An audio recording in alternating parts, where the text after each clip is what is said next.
All right. Identity is such a huge thing for all of us, especially moms, because after we have a kid, I mean, there's a chance we kind of lose our identity. So, what we're going to be discussing today is how do we get it back? And the thing we don't understand is a lot of times the problems that we're facing in our lives are in our families and our emotions and the in finances and all the other areas usually do stem from where we place our identity. So if you're struggling today, emotionally, mentally, spiritually, maybe in your family, this is for you. So I want you to buckle up. I want you to listen in because this is going to change your life. I have a special friend with me today who's going to be talking all about identity and how it's so easy to lose yours and how to get it back. So Demi-Leigh Tebow, you already know her, former Miss Universe, speaker, author, incredible woman. She's going to be sharing a story that you're going to want to hear. So hang tight. Demi, thank you so much for hanging out with me today on the Crazy Flush Show. Oh, Hannah, thank you so much for having me. You look awesome. That setup is so cute. So I love it. I'm trying back here. Well, yours is so beautiful, so classy. Mine is like, you know what you're getting already. What's the zebra story? Oh my goodness. So we have a whole group of moms inside our university called Mom Master University. And we call ourselves zebras. That's like our mascot.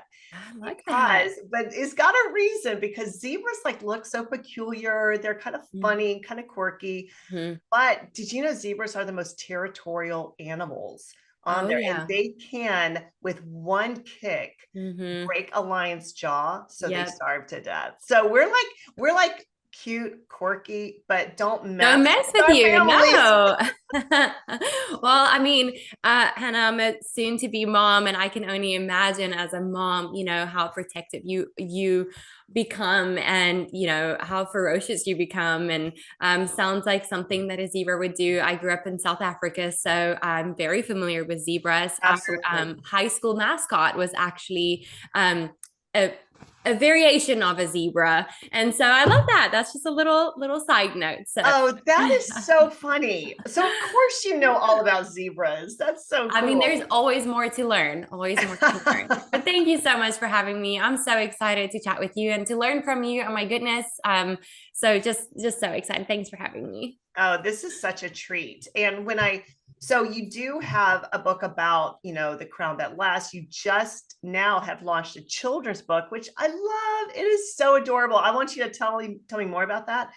But I really want to dive in with this question of identity because a lot of women, and I think almost every woman I've ever met has struggled with this because we kind of lose our identity in all of the things that we have to do, like whether it's career, family, both, whatever that looks like for you.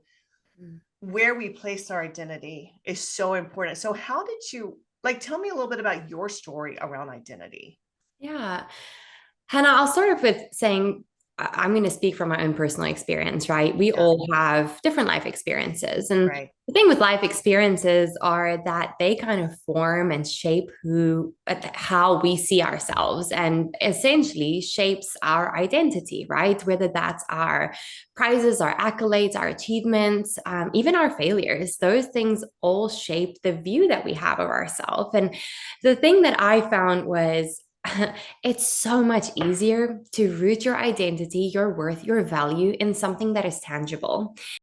So we just have to know one thing. Have you gotten inside the Mom Brain Makeover yet? If you haven't and you're a mom, what is going on? I don't know. I don't understand it. Go to Mom Brain Makeover. And I know, it's crazy. Anyway, get inside the Mom Brain Makeover. It's an entire program to help you rewire that mom brain so you can, I know. So you can they're going to do it. So you can get out of stress, you can get more done, and you can have a lot more energy. So make sure you go to mombrainmakeover.com. I know, mombrainmakeover.com. Get inside. Let's get back to the show. To root your identity, your worth, your value in something that is tangible. And whether that's a title, whether that's a corner office, whether that's a car or whatever that is for you personally, it's so much easier to attach that value to something that you can physically see or touch or feel. And that was exactly what I did. That's my story. I Wow. wrote a book called A Crown That Lasts. And honestly, the book is all about crowns that didn't last in my Oh, life. yeah. I was so fortunate to be able to represent my home country as Miss South Africa at the Miss Universe pageant back in 2017. And, that was something I worked really, really hard for. South Africa hadn't won a title holder in 39 years. And so I Wow. just knew, Yeah. winning this title, this pageant would be a victory, not just for me personally, but for my whole home country, South Africa, and hopefully would be inspiring to every young boy or girl that, ever had a dream. Um, and I can't even tell you, I stopped speaking my native language, Afrikaans, for 3 months. I only read English books. I, got speech lessons and all kinds of things. I told my family, you can only speak English to me, because I knew, I wanted to be as best prepared as I possibly could be to represent my home country and myself to the best of Yeah. my ability. And so just a little bit of a glimpse of how hard I worked to be able to even go and compete. And then the night comes where, the winner gets announced, and I was so honored to be able to be crowned Miss Universe 2017. And I Wow. mean, How did that feel? so surreal. I mean, Steve Harvey, you're kind of center stage, you're holding each other's hands. It's like the final two, and Steve Harvey is about to call out the winner's name. And well, there's, it's gonna go either way. And I will tell you though, in that moment, just a little sidebar, I've it's one of the moments in my life where I truly felt most content, because I knew that I had done everything in my personal capabilities and abilities to be there, to be the best representative. And that if that was something that was in God's plan for my life, then that would work out. And if it wasn't, that would have hurt. That would have not been fun. Nobody wakes up excited to lose, especially Right. if you've put so much hard work into something. But I knew, regardless of the outcome, I genuinely had a peace about it. I knew that if this was not what God had for my life, that there was something even better. Wow. So that was Wow. just a little sidebar, but Yeah. Yeah. It's you know, that place of having done all to stand. Like, all right, I did everything. right. And I'm just gonna like hold this space for whatever comes next. Yeah. And so then it happened. Yeah. I mean, the Bible tells us humans plan their course, but the Lord establishes their steps. And man, there's been many times in my life where I've had plans, and God was like, well, I've got better plans. And thank goodness my plans were ruined so that his plans could, Wow. realize in my life. But Hannah, Wow. to get back to the quick, I'm like, we're around, oh gosh, girl, we'll chat all day I long. know. To get back to the point of identity, the night also came where I eventually had to give that crown back. A year later, it's kind of like a 1 year job contract, where that Yeah. that ends, and you have to physically take that crown off of your head and give it to the very rightful next worthy winner. And that was a very specific moment in my life where I was like, wow, I walked off that stage and I didn't just give that crown back, but I gave back a big part of who I thought I was, who Wow. I thought was, what I thought was my identity, what I thought was a part of my life's purpose, calling even. Did you even anticipate that? Or did it come as like I didn't realize how much I made this my identity? No, I didn't anticipate it, because I didn't have that Didn't realize. realization. No, Yeah. it's such a good question. You're so focused on, just showing up the next day, being prepared for that next event, that next interview, that next thing that you're supposed to do, that next thing you're supposed to achieve, Right. that I never took the time to take a step back and look at the full picture, and, really realize how this impacted who I had become essentially in that moment. And I also didn't realize what a big part of my identity I essentially lost, right, by giving back that crown until probably a year or two later. It took me a while to fully realize the impact of giving something so physical back, um, Mm. the impact that had on my identity. And while, that sent me into a whole long waiting period that just felt like a wasted period. But I'll stop Oh. talking there for a second. Yeah, no, that waiting period. So this is I'm so glad that you said it felt like a wasted period, because I think a lot of women especially go through that time when God is kind of working behind the scenes, Yeah. and we don't know what he's doing, like we don't have access to that.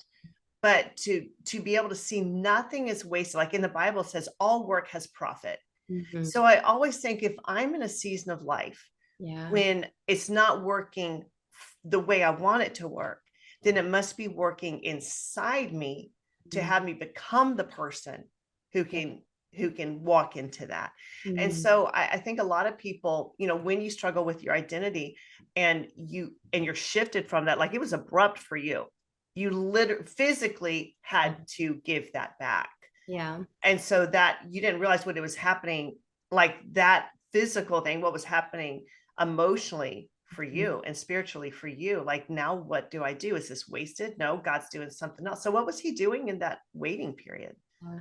And Hannah, I know that, not a lot of people can maybe relate to the wearing a crown like Miss Universe, or even having participated in pageantry. But I think this is true for different things, whether you're a CEO of a company, whether you've been a mom, the last 18 years, and that purpose of the last 18 years is driving themselves to school and packing their own lunchbox. I'm not a mom just yet, but I can only imagine, how much, when you pour so much into something and all of a sudden it's gone. I can imagine that could Yeah. relate to different scenarios, different seasons in life. And I don't want to be oblivious and think, oh, I've had one of those moments in my life, it will never happen again. But hopefully in the future, I'm going to learn from this, and I'm going to know my trap a little bit ahead of time, and Mm, see my trap. Sorry, I got a hair stuck to my eyelash here. that Um, always happens. but in that season, it felt so wasted. It felt like time was just passing. It felt like Mm, it was a very lonely season. I moved back to New York City. I was going to pursue a career in modeling, but I knew that wasn't my life's ultimate purpose. I right. just didn't know what it was. And so it felt like every day just came and went, and just nothing could happen from it. And Mm, honestly, it was a dark season. It was a very lonely season. And I truly felt so buried in worry, in fear, in anticipation of, where is my true worth and value even rooted in? And not until probably a couple years later, I kind of realized, what else feels buried that might not know, is a seed that's just been planted. wow. That seed is in darkness, it's alone, it's cold, it can't see what beautiful thing it could possibly be flourishing into very, very soon. And that was a season where I was a seed that was being planted. Yeah.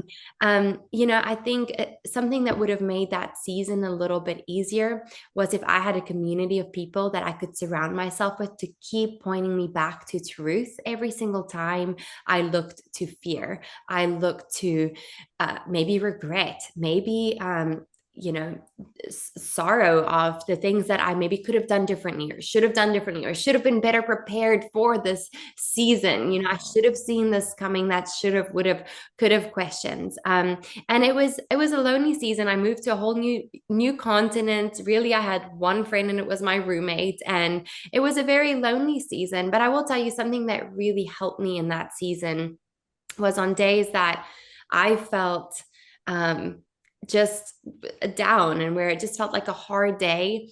I decided, and this sounds so cliche, but there was like a local like soup kitchen just down the street from me in New York City. And I would just go and surround myself with like-minded people that just came to serve. And my goal with going was to just go and surround myself with other like-minded people to serve people in need, to give of my time. But I didn't realize what a beautiful impact that would have on me. Because you see, Hannah, what truly happened was I didn't just go to pour into people, I was being poured into. My cup was being filled up.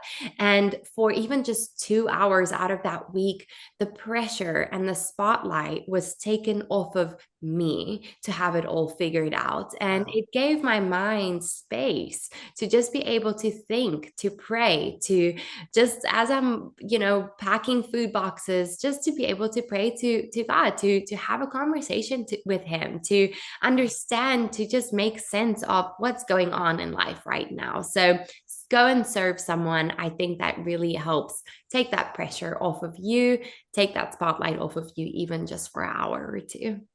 That's so powerful because ego always wants the spotlight. And ego always likes to latch on to an identity that is apart from God. Yeah. Ego likes to be God, Mm-hmm. really. And when you talk about what that did for you serving, I'm drawn to, I mean, we all know the verse is better to give than to receive, but I really think that's so much more powerful.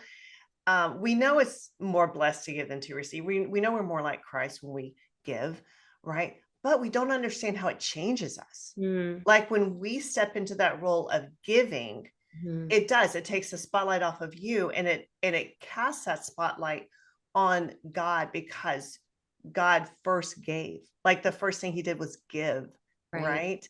And so when we are in that place of giving, I think that helps us draw into that presence of God. And in the presence of God, there's no lack, there's no confusion, there's no suffering. Yeah. There's no idolatry, really. And so when we draw into that presence and abide there, it takes the pressure off. And now, just like you said, it kind of opened up space for you, right? It wasn't like you had to like make sure you were performing and doing everything all right, and that you were upholding this identity that had been put on you. But now it's like when you make God your identity, because we are supposed to be like Him in this world. As He is, so are we in this world. So when we make God our identity, Mhm. this seems like everything falls into place. Is that kind of what happened for you as you were spending time serving?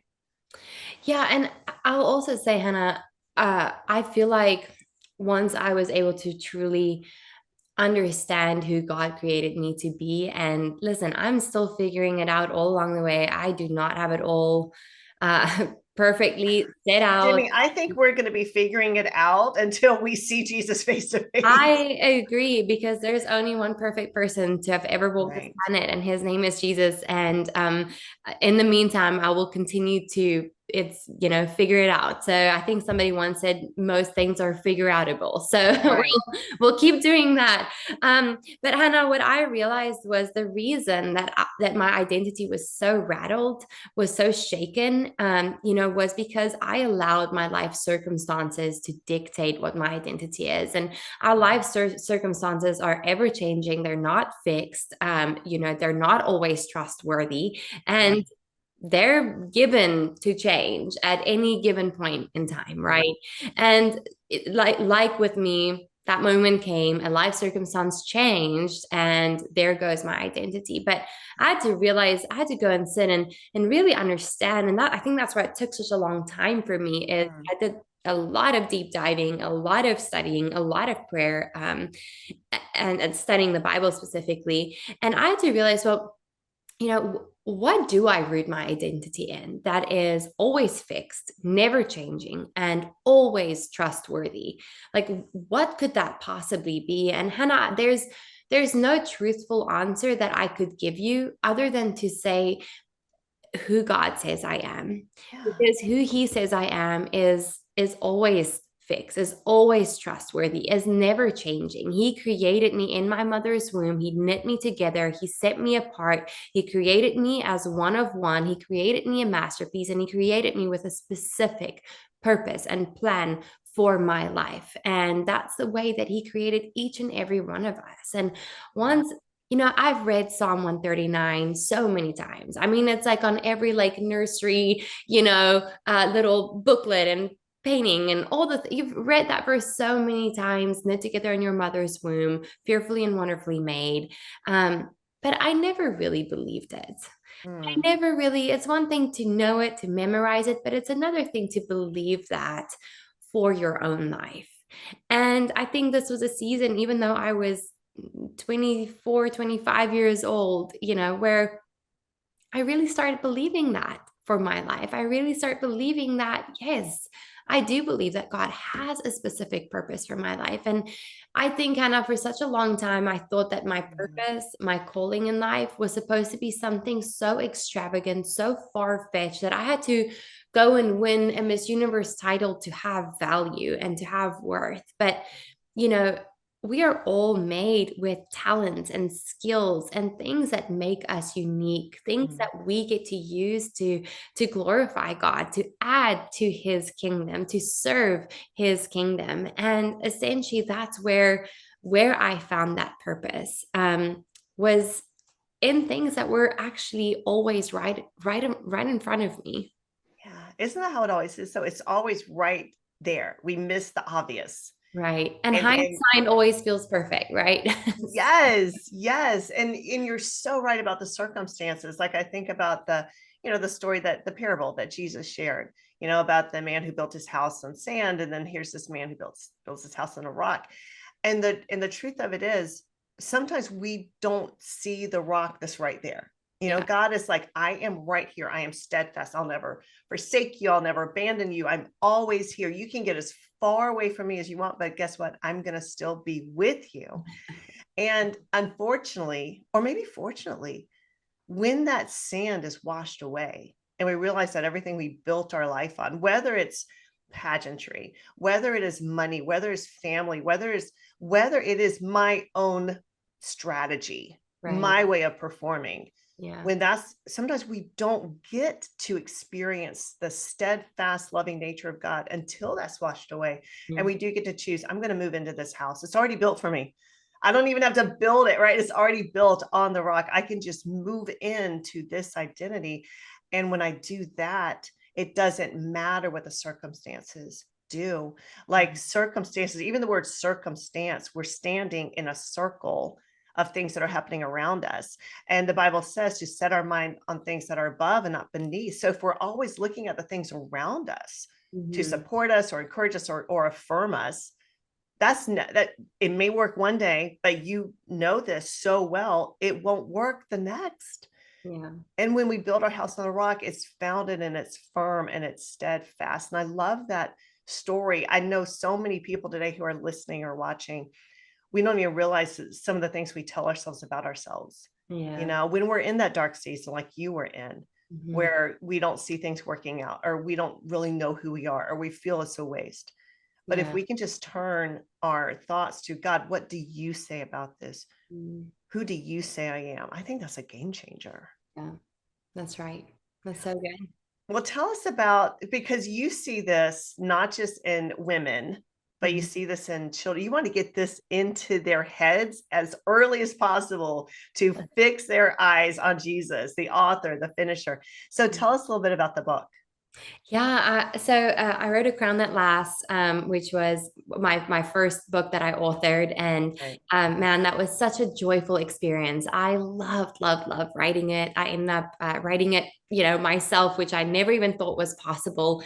That was so fun, and I realized, well, this message is maybe hard to grasp for a younger audience. How do you kind of, I was trying to explain, what my book was about to our goddaughter who was like 4 at the time. And I was like, okay, I'd really like have to simplify this and like break this down. And how do I do that? And well, I thought, well, how awesome would it be to have a book that could be a guide, could be a conversation starter between moms and daughters, dads and sons, vice versa, right? How awesome would that be? And that's where Princess Parrots Finds Her Purpose was born. It is a children's book that's launching here soon, and that I'm so excited about. It is based on my dog Paris, and we always call her Little Princess because even though she's the smallest of our 3 dogs, she is probably the mightiest, and she runs this household For sure. Super smart little girl. And while Paris goes on a super fun adventure to South Africa, my home country, and she interacts with various animals. She is a princess, so she is there on behalf of the king, like Mhm. essentially we all are, right? Right, As we children are. of God. And while she's there to represent the king, but her crown gets stolen. And she feels that the thing that made her a princess has now been taken away from her. And while I obviously relate to that quite physically, her crown gets stolen. I don't want to give away the whole story, but at the end Mhm. of the day, the king and Paris meets, and he has an important question to ask her. And she is so nervous because she is worried that she has failed. She is worried that she didn't live up to his standard. She is worried that she, didn't live out her purpose. And worried that the thing that made her a princess is now gone. As image bearers of God, what that really translates to is that we are made as his royalty in his royal image.